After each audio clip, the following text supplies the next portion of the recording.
The Racing Postcast, in association with Paddy Power, they prize support UK and Irish racing the night before. Hi there, welcome along to the Racing Post Weekend Racing Postcast. I'm Bruce Millington. I am joined by my expert colleagues Paul Keeley and Johnny Ward, and we've also got from Paddy Power, Brendan Duke. It's an interesting Saturday's racing.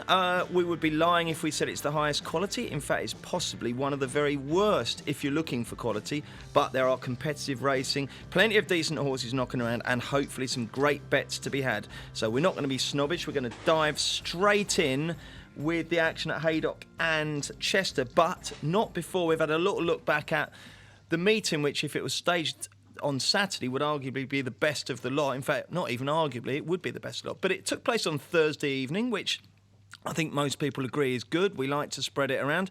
Paul Keeley, you were there. Did you enjoy yourself? Yeah, I had a fantastic night. Yeah, the Guinness was a bit ropey in the sports bar, but other than that, back to a couple of winners. What do you mean it always tastes the same? It doesn't. It does. It doesn't. It's the biggest myth in the world. No, it was the worst pint of Guinness I've ever. I had to go on to lager, and I can't stand lager. But how can it be bad? What did it taste of? It tasted horrible. It tasted like What do you someone think had they poured do a to load it? of fairy liquid in it or something like that. Okay. It was dreadful, promise you. All right, fair enough. But on the racing front, give me your one takeout from the On the meeting. racing front, yeah, well, I liked Global Applause yesterday, and he won, and I think he's got a big chance in the Norfolk, but it was one of the most ridiculous overreactions I've ever seen in the race afterwards with one bookmaker, not your lot, Brendan, but somebody went up 12-1 Memas for the Coventry straight afterwards.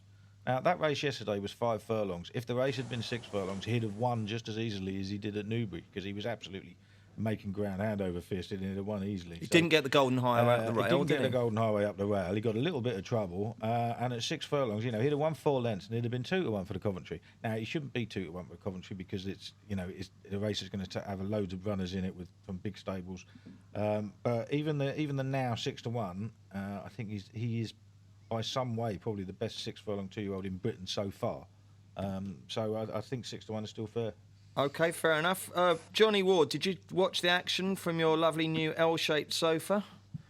No, I watched it from the lovely new press room in Tipperary. So obviously a lot of Irish interest with Max Dynamite and so on. But I agree with Paul there. I thought Maymas, I think if that race were run again tomorrow, he'd probably win. I think it was just a case of Global Applause didn't quite come back to him. But with a view to the Coventry, we do like Caravaggio a lot in Ireland, and he just might have a bit too much class for him. But a little bit disappointed in Max Dynamite. I know they're probably prepping him for a later campaign, but I was disappointed that he could only find third place finish the way he travelled, and it'll be interesting to see if they persevere with him on the flat in the near future. Would they be tempted to go back over hurdles with him? Okay, and Brendan, what about you? Did you drink it all in? Yeah, it was a cracking card. I thought, and I suppose the takeout for me is, what have they done with the real Palisader? This horse, I've never seen him so well behaved in the parade ring. Went down to the start like a lamb, settled beautifully in the race. Now, in fairness, I suppose it's only one run, and one swallow does not a porn star make. But if this horse has been taught how to behave himself, he's a massive runner in any of the big staying races. And if he behaved like that on the way down to start in the Ascot Gold Cup, I'd chance him. Really? I've never heard porn star and swallow in the same analogy before. Oi. Keep it clean, Ward. It was a very elegant metaphor that Brendan used, and you had to come along and cheapen it like that. But I mean, I'm slightly scared there, Brendan, because I'm all over Order of St George. We don't want. I mean, but a lovely story, because it's almost law for every British racing journalist to absolutely adore Mark Prescott, and with good reason, because he is a total legend. But from a punting point of view, that kind of thing obviously, takes precedent. Is Order of St George beatable in your book? Well, he's beatable on quick ground. I mean, he does seem to have a marked preference. I mean, he has form on decent ground. You're probably right, but he's a very short price, and I'd be inclined to take him on. I just thought Palisader was a revelation last night. I've never seen him. I remember him in the Irish Ledger once, and he delayed the start of it by about 20 minutes with his antics. He's an absolute tyrant of art. Well, he was until yesterday. Okay. When he's a reformed character. I might have to have a Rod Laver. He wants a fence, though, doesn't he? Should be over fences, though. He's a big unit, He'd roll over them, wouldn't he? Yeah, okay, let's get stuck into Saturday's action, and we'll start at Haydock with the 3:45. It's the Group 2 Sandy Lane Stakes. 8 are declared. We hope that 8 will go to post. There was slight doubts earlier this week with Buratino in case the ground got too soft. But chaps, have you checked the Norwegian weather app and AccuWeather? I mean, are we expecting it should be okay? It seems to be fairly dry, so if it dries out today and tomorrow, then Buratino should run. Well, let's hope these 8 go to post. Brendan, what are the prices? 7-4 Gifted Master, 5-1 Buratino, 6-1 Don Juan Triumphant, 6-1 Larioca, 7-1 Ajaya, 9-1 Quiet Reflection, and 16's Bar. Paul Keeley, who do you fancy? Yeah, I was hoping that we might get a burn up front with Gifted Master and Logout Island, but obviously Logout Island hasn't made the final decks, so he might just get an easy time of it, and he's quite a powerful galloper, and he just keeps winning. But I did like the look of the 2 fillies, and Larioca in particular, who won at Salisbury last year, the Dick Paul race, absolutely hacked up. Now, as long as the ground is on the easy side, I would give her a chance to prove that she's up to this level. She's no more than a fair price at around 6-1 because the form hasn't worked out great. And Quiet Reflection, some of her form last year, she was unlucky in when getting beaten. It just didn't go for her that day, but she's unbeaten otherwise. And Carl Burke's in great form, so it's far from a one-horse race. What about Buratino? Well, I think you're a bit negative on him. Yeah, absolutely. Well, he wasn't, he was beaten at before the 2 furlong pole in the Guineas, so it wasn't the trip that beat him. There was something else, and he is a horse that wants rattling fast ground as well. So I just can't really have him at the price he is at the moment. Those match bets then, when they put horses of similar market stature together in head-to-heads, I guess Larioca to beat Buratino might be an interesting one for you, Kills, when those match prices go up. Yeah, it could be. I mean, to be honest, the way Buratino ran last time, I'd be backing all of them to beat him. So. All right, well, let's hear from Hugo Palmer, the man of the moment, on the favourite Gifted Master. He seems in great form. He's such a funny little horse. He's not even that little. I always call him little. He's such a funny horse. He doesn't do a lot of work at home. Doesn't tend to work particularly well at home anymore. He did early in the spring, and then his work tailed off. So we just started racing him, and he's won 2 from 2 this year. He's very versatile ground-wise, and I'm very happy with him going into the race. I sort of tiny dream in the back of my mind that, could this horse be the first horse to win the new 3-year-old Sprint Triple Crown? He's obviously won the first leg with the Pavilion, and he looks a likely favourite for the second leg on Saturday. But these are serious races. There's no hiding place there. Johnny Ward, how do you think this one will pan out? Gifted Master is actually the 2nd highest rated horse by Kodiak already as a 3-year-old, and it's hard not to be impressed by him. Typical Kodiak, very, very honest, straightforward, progressive horse, and I think he deserves to be favoured. But I'm going with Larioca at the prices as well. If there's any sort of a pace for her to sit off and she gets a bit of the ease in the ground that they're expecting, obviously a lot of eyes on Buratino, but I'm going to go with Larioca. Probably the value at the prices. Each way or all up to win? Yeah. No, good each way terms, a couple of rags in the race, so I'll go with Larioca each way. OK, and Brendan, what about you? It's a pretty tough race. I'd probably chance Quiet Reflection each way. There's a few in the 8 that have question marks. She's a progressive filly. I'd chance her, but not with any particular confidence. And by the way, you are the man in form, aren't you? Brendan was telling us before we started recording that last Saturday, everything you touched turned to gold, didn't it? It did. Well, it's kind of the Vitas Garolitis principle kicking in. I finally managed to put up a winning nap. The Moonrise Landing's gone in, the Autad's gone in, and because I was winning a few quid at that stage through gambler's logic, I decided to dispense with each way, which is for Wimson. I just went on the nose. He looked like he was going to win every yard of the way. It was one of those beautiful days. What's that got to do with Vitas Garolitis? There's a great story about Vitas Garolitis, which I think tallies with my tipping prowess on this podcast. So he played Jimmy Connors and he lost 16 times in a row to him. And he comes into the interview afterwards to do his media, and they say to him, "Well, Vitas, great win for you today. You finally beat Jimmy Connors. How do you feel?" And he grabs the mic and he says, "Let that be a lesson to you all. Nobody beats Vitas Garolitis 17 times in a row." And indeed, I don't tip 17 losers in a row, Bruce. Brilliant stuff. And how did Vitas Garolitis die, anyone? Oh, I don't know that, actually. Do you not know that? I think he was killed by a dodgy gas fire. Oh, no. Yeah. Well, it's one of the great sporting quotes, I think, taken his legacy. The gloss off the story, hasn't it? Well, it's good trivia, though. OK, on that note, we'll try and be a bit more upbeat after the break when we'll look at the rest of the Haydock card. Here's Paddy Power's latest horse racing offer. It's money back as a free bet if your horse finishes second to the SP5 at one meeting every day this month. Paddy Power, you're welcome. Max free bet £25. 18 plus. Please gamble responsibly. Welcome back. Let's look at the 235 at Haydock, the Group 3 Pinnacle Stakes. And Brennan, I believe you've told me beforehand that if they are showing it on Channel 4, you are betting on it. So what's the latest from Paddy Power on the Pinnacle Stakes? The Pinnacle Journey is quite short favourite at 11-8, 6-1 Karnacki, 7-1 Miss Marjorie, 15-2 Laganor, 9-1 Lustrous, and 12-1 Bar. Keels, who's going to win?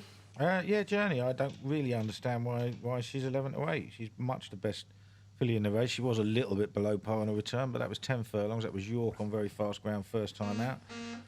Back up in trip, little bit of cut in the ground, absolutely perfect. There should be odds on in my book. Okay, Johnny, what do you think? I'm going to go with Laganor each way. I was talking to Tony Martin last night, and he gave the impression that Kieran Fallon was very keen to get on to Torskin. I was at Navan when he won on Laganor last time, and he seemed to be really, really buzzing after the race. I backed this filly twice last year, in Galway off 75 and in Killarney off 74. She managed to be unplaced on both occasions, and she's now rated 105, and she's won 3 of her next 4.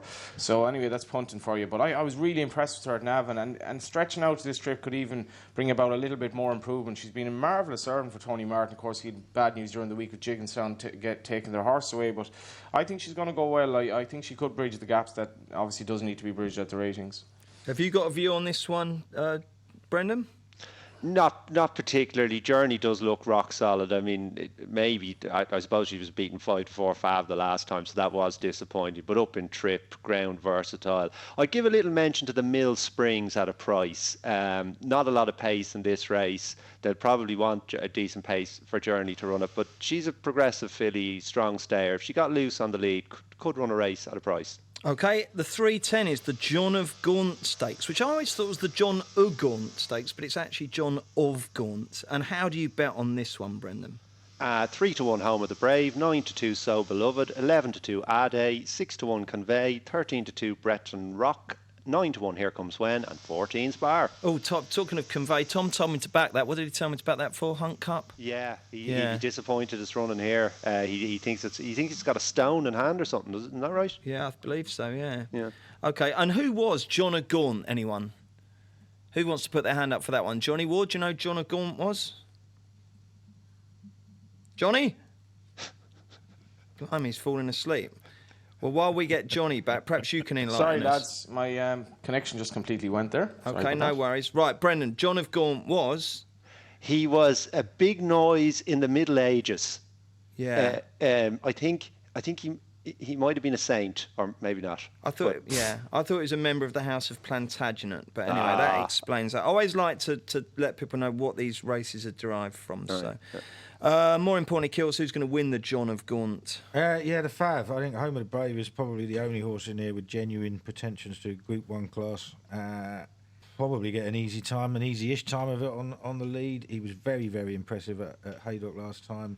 If he doesn't get too keen, which was a problem with him last year, but didn't seem to be in evidence at Leicester, I think you can get 7-2, 4-1 still. I just think that's a crazy price. The danger is probably Ade if he bounces back from a poor run at Sandown. Johnny Ward? Yeah, like Home of the Brave, he was good as a 3-year-old. He wasn't beaten that far in the Commonwealth Cup. Prior to that, he's running the Guineas wasn't bad at all. Ground will be no problem to him. Very nice reappearance. I think he'll take the beating. And Brendan? Yeah, for all the reasons the lad said. I mean, I cannot find any other pace in this race. It looks like the best horse of the race is going to get a soft lead, and he's ground versatile. What mind what the ground does, very hard to beat. Okay, right. Anything else that Haydock Kills? Yeah, quite interested in the opening handicap. I mean, it's not a big money handicap, but it's very competitive. Got a couple of horses chasing 4-timers in Clotilda and Ice Slice, but the one that catches my eye at 14-1 with Paddy is Jerry the Glover. Now, last year he was a course winner, won pretty easily. Then he ran in the Silver Bowl, got no run whatsoever. I'd forgive him that. I think it's proof that he goes very, very well on the course. There's plenty of pace in the race, which will suit him. He's a 14-1 shot. I think he won third time up last year. His second start this year was considerably better than the first. And trainer has booked Andrea Azzini for the first time since 2012. I think that could be one to go with at 14-1. Good studying. Okay. Johnny, have you got anything else? We're going to have a look at Chester in a minute. Is there anything else in Britain or Ireland on Saturday that you feel the listeners would benefit from hearing from you? No, that's it for me for Saturday. Okay, right. And Brendan, same question to you as Silly used to say. No, not a lot more to add, I'm afraid, Bruce. Okay, well, we will turn back to Mr. Keeley and he will chew over the 3 Channel 4 races at Chester, all handicaps. Away you go, Kills. Yeah, 2:15. I was seriously considering putting up Giddy for a horse at Haydock today, but when I saw that it was entered here at Chester, I was fairly certain it'd end up being a non-runner, and it was. It runs in a 7-runner race at Chester.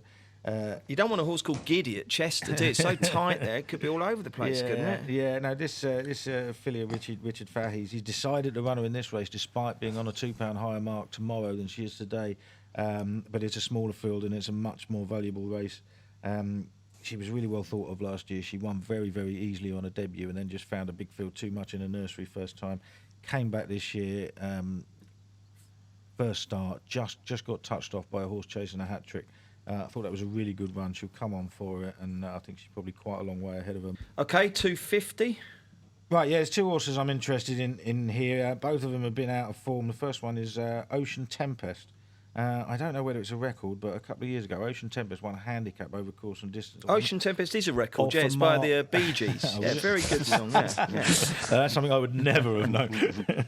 But anyway, yeah, he won a handicap 2 years ago over course and distance off a mark of 115. Now, he's been in the wilderness since. Frankie Dettori actually rode him in the Lincoln this year. He didn't run particularly well, but he's down to 95 now, and I just think he's very interesting off a low draw. And the other one is Rennie Mathis. Now, you love an old timer, don't you? Yeah, I do. Yeah. Why not? Now Rennie Mathis is I think it's only £1 higher than when winning a very good handicap at Goodwood last summer with cutting the ground. It's good to soft at Chester. He's got a nice low draw, and I think he could improve on what he's done so far. And Brendan, what price can Paul get for his 2 in the 250? Ocean Tempest 10-1, and Rennie Mathis 16-1. Okie doke, excellent. And then the 325 at the Rudy Kills. Right, yeah, 325. I think there's a fair bit of pace in this race. That'll suit Trendsetter, who won the race last year. He was a very, very good third to Indira on his return from 6 months back. I think around about 5-1 shot, he'll go very well. Be very, very hard to kick out of frame. Lovely stuff. Let's get Saturday's best bets. If he doesn't win, I will be absolutely staggered. I think it's a stone cold certainty. Kills, you're on a bit of a roll. Can you keep this hot streak going? And if so, with who? Yeah, Home of the Brave is the nap. He should be shorter than he is, but do have an each-way bet on Jerry the Glover because I quite like him at a price. Righto. And Johnny Ward? Yeah, I'm going to go with Laganore each way. I think she's capable of taking the step up for Tony Martin on a trying week for the stable. And make life easy for our listeners as they're scribbling away on their napkin or whatever's come to hand. Which race is that? That is in Haydock in the... I actually don't have the time here in front of me. 1 moment. 2:35. 2:35, sorry about that. 2:35 at Haydock. And for you, Brendan? I was Home of the Brave. Can I still have Home of the Brave? Of course you can, yeah. 2 votes for that is great. Absolutely fine, yeah. Yeah, that's very much endorsed. OK, there's some decent stuff going on at Nace on Sunday, and we will look at that in just a tick. Here's Paddy Power's latest horse racing offer. It's money back as a free bet if your horse finishes second to the SP Fav at 1 meeting every day this month. Paddy Power, you're welcome. Max free bet £25, 18 plus. Please gamble responsibly. Welcome back, Bruce Millington, Paul Keeley, Johnny Ward, and from Paddy Power, Brendan Duke. It doesn't look the most stellar Saturday, and likewise the Sunday. There's no huge names or massive races, but there's group action at Nace. 4:15, the Bar 1 Racing Lacken Stakes over 6 furlongs. And Johnny, perhaps you could get stuck into that one and give us the winner. Yeah, this is a good race. I think it is probably the race of the day. It was won last year by Anthem Alexander, of course, who was a very good filly for Eddie Lynham. And I think Washington, D.C. may well take the beat. And he, like Anthem Alexander, is bound for the Commonwealth Cup. And I was impressed with him last time when he won at Navan, which would be a very similar track to Nace. I thought he travelled like a very good horse. And he's slightly further up in trip, which should be no problem at all to him. Smash Williams was a very good 2-year-old, but he's coming back after a heavy defeat at Maison Lafitte when last seen, and I think it'll take a hell of a performance to beat Washington DC, to be quite honest with you, and I think he has a chance in the Commonwealth Cup as well. Splendid. Brennan Duke, what's your verdict on this particular heat? Well, I think it's a right good card. I have to say, I think it's a lot better card than I was expecting. I'd say Washington DC does look solid. It was probably the ground in Ascot that got him beat. It should be decent ground on Sunday. It's a lovely sunny day here today. Acclaim is interesting that Martin Meade steps him up into this company. So he could be interested, but Washington DC would probably be too good. Kills, you want to have a crack at this one? Oh, I really like Smash Williams' first 2 starts last year. I don't know what happened in France. I mean, it shouldn't have been the ground because it was soft when he won the time before, but he just didn't show up there. It was too bad to be true. I think he's still got a lot of potential. I'd probably give him a go, but, to tiny stakes. OK, 3 other listed races. Take it away, starting at the 2:35, Johnny Ward. Yeah, this is quite a deep race, Bruce, and I like Yufton. I was taken by his performance last time. Maybe Sir Isaac Newton wasn't quite at his best that day at Dundalk, but Yufton was very impressive, I thought. Conor King gets on well with him. He's just a nice, straightforward horse. Johnny Murtaugh's having a very good season so far, and I think he's a good chance in what's a very deep renewal of the race. Jolly good. 3:10. Who's going to win that? I'm a big fan of Psychedelic Funk. He's one of 2 horses, I think, on the card by Choisir that have a very big chance, 2 2-year-olds. He absolutely bolted up on his second start at Naas. He was actually in danger of being challenged by ambiguity at one stage, it looked, and then he pulled 6 lengths away. He beat a very well-touted horse on debut. And I was a little bit disappointed with Peace Envoy last time. Peace Envoy was beaten by King Electric at the Curragh, and I have a feeling that they'd reckon, Psychedelic Funk is better than his stablemate King Electric. Lundy wasn't overly impressed with Leopardstown, so I think Psychedelic's form simply is the best in the race. OK, so in the 3:40, can anything collar Cuff? Yeah, possibly. I think Cuff, she was a very early Galileo. She ran in the 5 furlong race very early in the season, which would be unlike her, and obviously came on from that to win last time. Wasn't overly impressed, though. And New Long Baby was much more impressive, very pleasing on the eye when she won at Dundalk. I was there that night, and Michael Halford seems to think quite a bit of her. She's by Choisir, and I think she's interesting. Another horse, Spiring, running for the Now or Never connections, won at Cork, but this looks a hell of a lot tougher. So I'm with New Long Baby. I think she's very promising. And Johnny, how many bets do you think you'll have on that Naas card in all? Roughly. It would be sort of my type of card. I'm going to say about 2 or 3. Okay, well, if you could only have one, who would it be? If I could only have one, I really can't see beyond the Lions horse Psychedelic Funk. I think he's very good in the 3:10. OK, and Brennan, you must have a few views on these supporting races at Naas. Well, I certainly do, Bruce. It's a card I'm really looking forward to. Are you going? I'm not, unfortunately. I'm working. Had I known, well, I had it last weekend off, so I suppose I can't complain too much. But had I known it was going to be this good, I would have pitched harder to get it off. But anyway, Anamba runs in the 2:35. Now, this was just a big shell of a filly last year. I'd say she's going to have a really good year this year. And she was actually entered in the Guineas, and he pulled her out because of the soft ground. So the ground should be fine for her. She should come forward a lot as a 3-year-old. I expect her to win. I think, like Johnny, I think it's fascinating this Psychedelic Funk is running because was it the Capella San Severo they got $1 million for in the pre-Ascot sale, Johnny? 1.3 million, I think. Was it one? Well, this horse must be worth 1.3 million by that logic, at least in that sale. And they're willing to. I believe they've already turned down. I actually believe they turned down quite good money for him after his debut. Not to mind his second start, which was even more impressive. Yeah, no. I mean, he just looks. He looks a serious tool. I mean, himself and Caravaggio look the standout Irish 2-year-olds so far. So the fact that they're willing to risk him, they're obviously just trying to augment his value for this pre-Ascot sale. And I fully expect him to win. And a proper name as well. More horses should be called great things like Psychedelic Funk, shouldn't they? Brilliant. Yeah, I like it. And what about the 3:40? It's a fair point Johnny makes about a Halford horse winning first time up. It was a terrible maiden, though, wasn't it? Well, you don't really know. There was so little form on offer. I think the Lions horse was first time out, hadn't missed a break. Obviously, the horse that was third of Prendergast probably hadn't shown a lot. I do think he likes her quite a lot. I mean, you can definitely say that Cuff ran in a better race, but she was far less impressive, I suppose. Yeah, well, I'm looking for some inspiration in that race, so I row in with Johnny with the Yulong Bow Bye. Lovely stuff. OK, chaps, what's the weekend plans? Kills, what are you going to be doing? I have absolutely no idea. I was hoping to go racing, but I've got to go 200 miles at least to go for an afternoon meeting. Yeah, I saw Not a you. single one. I saw you, in the south. you had a pop at the race planners there, didn't you? It's ludicrous. It is, isn't it? Absolutely But you went ludicrous. Thursday, so you got it fixed there. Yeah, I did get me fixed there. So you'll be but, down at Ganley's in Morden instead, won't yeah, you? On the Might lash. be having some proper Guinness there. Excellent.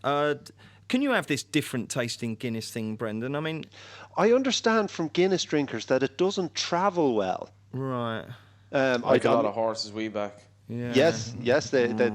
So you don't drink it, no?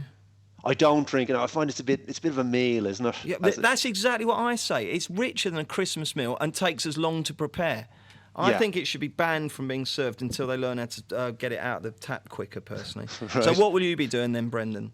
Well, I'm working. I'm going to Harold's Cross tonight. There's a clash of the Titans. The two best sprinting dogs in Ireland. One of them is owned by one of my colleagues. So I said I'd go down and support him. So I'm going to do that. And then I'm working 8 o'clock both days, Saturday and Sunday, which is a bit grim. Harold's Cross is closing soon, isn't it? Hasn't it got the death knell hanging over it? I don't know. I'd imagine it'd be ripe for development. Actually, it's a leafy suburb. Right by the canal there. Yeah. Lovely. Yeah. And Johnny Ward, where have we got you? Which far-flung locations are you going to be reporting from? I'm not reporting from either venue this weekend, and both of them are quite convenient. I've been sent to such places as Sligo and Limerick Junction this week, so I'm slightly fatigued from the racing actually. Came back quite late from the races last night, so I might take a little break. But just with regard to the Guinness, it's manifestly true, Bruce, that you can get wide variances in how it tastes, and what specifically is true in Ireland. I mean, Guinness abroad is a complete no-go for me. I'd never drink it really outside of Ireland. It just tastes completely different. But in Ireland itself, if you have a bar that serves food, for argument's sake, if you get milk in a glass that goes into the washing system, that completely screws up the taste of the Guinness. So what you'll find is that the Guinness tastes better basically in pubs that doesn't serve food, in old man pubs, and I tend to frequent a few of them, so they tend to serve nice Guinness. Sweet Jehovah, Guinness is more temperamental than Palisader. It is, isn't it? Yeah, before yesterday. Absolutely. Well, I must admit, there's plenty of things that I wish I did imbibe, but can't because I get addicted to them. But Guinness is not one of It's them. the world's greatest drink. Oh, Jesus! That is... You need to have one proper session of it, like for your 4 or 5 pints, and if you're not sold by then, you probably won't be sold. There's no way I could drink 5 pints of Guinness. I would be crying, asking for my mum, everything. I'm a total lightweight these days. Anyway, I've seen Paul Keeley do that on a cigarette break, 5 pints of Guinness. Kills, what would be Not a your problem. record this year, do you think, of most pints of Guinness drunk in one day? Oh God, I don't know. 16, something like that. Oh. It's a good effort. Right, okay, thank you, chaps. Well done. Have a lovely weekend. We're back on Monday to review the action, and we've got 2 more postcasts next week. We've got Thursday, we've got the Oaks special, and on Friday we'll be looking ahead to the Derby, so join us for them. The Racing Postcast in association with Paddy Power. They stream all UK and Irish racing live on your mobile, tablet or PC.